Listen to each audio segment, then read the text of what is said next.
किसान की लड़ाई कॉरपोरेट से है, किसान की लड़ाई अडानी अंबानी के तीनों काले कानून से है। एक बात। दूसरी बात, यह यात्रा इसलिए करनी पड़ी कि 6 से 7 राज्यों में यात्रा होकर जाएगी तो देश में यह आंदोलन और जमीन तक फैलेगा। जब तक जमीन पर यह गांव-गांव तक आंदोलन नहीं जाएगा, हमारा मानना है कि मोदी जी इस कानून को वापस नहीं लेंगे।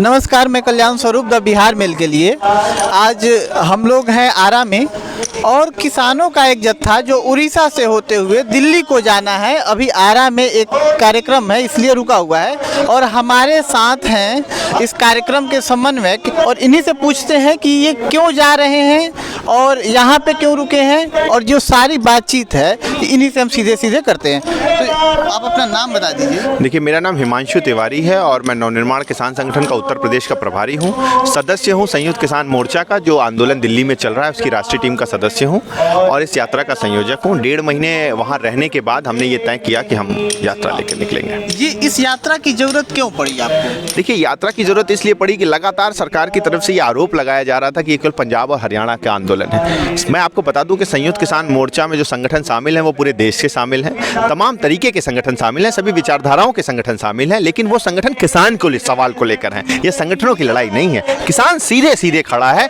और किसान की लड़ाई कॉरपोरेट से है, किसान की लड़ाई अडानी अंबानी के तीनों काले कानून से है। एक बात। दूसरी बात, यह यात्रा इसलिए करनी पड़ी कि 6 से 7 राज्यों में यात्रा होकर जाएगी तो देश में यह आंदोलन और जमीन तक फैलेगा। जब तक जमीन पर यह गांव-गांव तक आंदोलन नहीं जाएगा, हमारा मानना है कि मोदी जी इस कानून को वापस नहीं लेंगे और इस आंदोलन को और तेज बढ़ाने के लिए, प्रखर करने के लिए हमने यह यात्रा करने का निर्णय लिया है। अच्छा, इस कानून को लेकर, तीनों कानून को लेकर क्या शंकाएं हैं जो खत्म नहीं हो पा रही हैं? मैं बताता हूँ। तीनों कानून को लेकर पहली बात यह है कि हिंदुस्तान में सरदार पटेल ने कहा था, वो तो इस देश के लौह पुरुष थे, एकीकृत किया था। आज़ादी की लड़ाई के लड़ने वाले लोगों ने जो सपना देख के हिंदुस्तान को बनाया था, उस सपने के अलावा कोई नया हिंदुस्तान आप बनाएंगे तो वो देश के खिलाफ होगा। आप किसानों को देश के खिलाफ कह रहे हो कि पहले कानून में ये है प्राइवेट प्लेयर्स आएंगे। प्राइवेट प्लेयर्स शुरुआत में हो सकता है ज़्यादा दाम दे दें अपने फायदे के लिए, जैसे जियो ने किया था और बीएसएनएल को ठप करने के लिए, पर बाद में वो किसानों की जमीन पर कब्जा करेंगे और साथ ही साथ किसान की उपज को कंट्रोल करेंगे। एसेंशियल कमोडिटीज एक्ट में आप देखिए,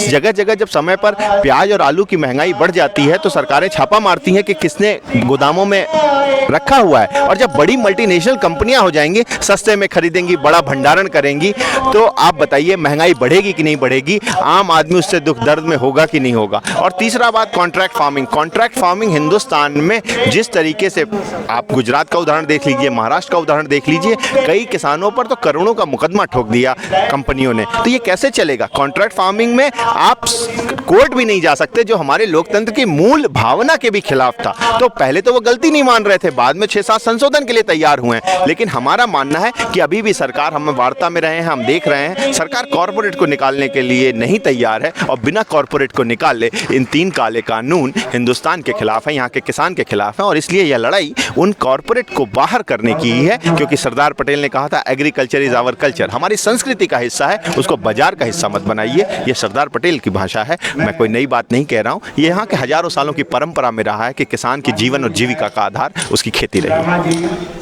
जिस तरीके आप लोग जा रहे हैं दिल्ली, क्या आप लोग का भी है उसी मार्च में, ट्रैक्टर मार्च में शामिल होने का? जी बिल्कुल, पूरा आंदोलन तो एक ही है, सभी संगठन एक साथ हैं, एक राय में हैं। बस हम ये कहना चाहते हैं कि यह महात्मा गांधी और सुभाष चंद्र बोस, लाल बहादुर शास्त्री, इन जैसे आदर्शों के आधार पर होगा और यह जवान और किसान का टकराहट का आंदोलन नहीं है, यह समन्वय का आंदोलन है। उन्होंने जय जवान का जय किसान का नारा दिया था, वो भी परेड करेंगे। किसानों का भी देश है, असली भारत का किसान भी परेड करेगा। सरकार की तरफ से एक दावा और है, वो कहते हैं कि जब कोई बड़ा कदम उठाते हैं तो इस तरह की चीज़ें होती हैं।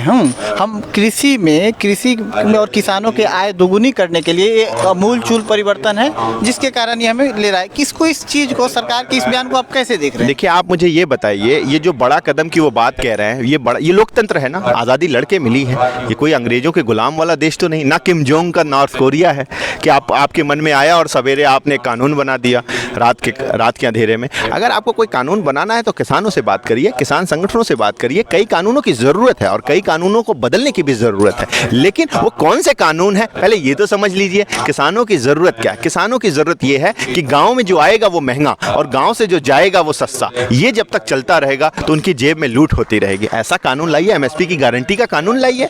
इसलिए ये कहना कि कुछ बड़ा बदलाव कह रहे हैं इसलिए हलचल है, यह बड़ा बदलाव नहीं, यह आप अडानी, अंबानी, WTO और उनके पीछे विदेशी ताकतों के दबाव में कह रहे हैं। उन्होंने आपको चुनाव जिताया है और अब आप उनको उपकृत कर रहे हैं। पहले भूमि अधिग्रहण का कानून आपने बनाया था, लड़ना पड़ा, कई महीने लड़ना पड़ा। दिल्ली में हम लोगों ने संसद मार्ग के सामने बड़ी रैलियां की, अन्ना जी को बुलाया, देश के किसान संगठनों को जोड़ा, तब जाके आपको उसको वापस लेना पड़ा। तो अब दोबारा आप, शुरुआती दौर था 2014 में आए थे, 15 में भूमि अधिग्रहण का कानून, 19 में आए हैं, 20 में आप ये कानून लाए हो। इस बार संघर्ष बड़ा होगा क्योंकि वो सत्ता में जम चुके हैं। हाल ही में कोर्ट ने इस मामले में एक कमेटी बनाई थी, हाँ, और उस कमेटी में जो मेंबरान शामिल है उस मेंबरान पे भी कई सारे सवाल। तो आप क्या उन लोग जो मेंबर हैं उन लोगों से आप भी सहमत हैं कि उस कमेटी में होना चाहिए?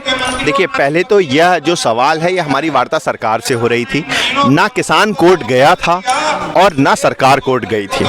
कुछ लोग कोर्ट गए और उन्होंने ये कहा कि किसान सड़कों को जाम करके बैठे हुए हैं, इनको हटवाइए। माननीय कोर्ट ने कहा कि किसान नहीं, सरकार ने रास्ता जाम किया है और उन्होंने सरकार को कड़े शब्दों में फटकार भी लगाई और पूछा कि क्या आप इसको, कानून को बंद कर सकते हैं। तो मेरा ये कहना है कि जो 4 लोगों को किया, आप गाँव में देखिए, अगर कोई झगड़ा होता है तो जो सरपंच होता है वो ऐसा होता है, या तो निष्पक्ष होता है या दोनों तरफ से होते हैं और कोई एक निष्पक्ष होता है। तो अगर 4 के चारों लोग एक ही पक्ष की बात करने वाले लोग होंगे तो किसानों का भरोसा कैसे होगा? मैं यही निवेदन कोर्ट से करना चाहूँगा।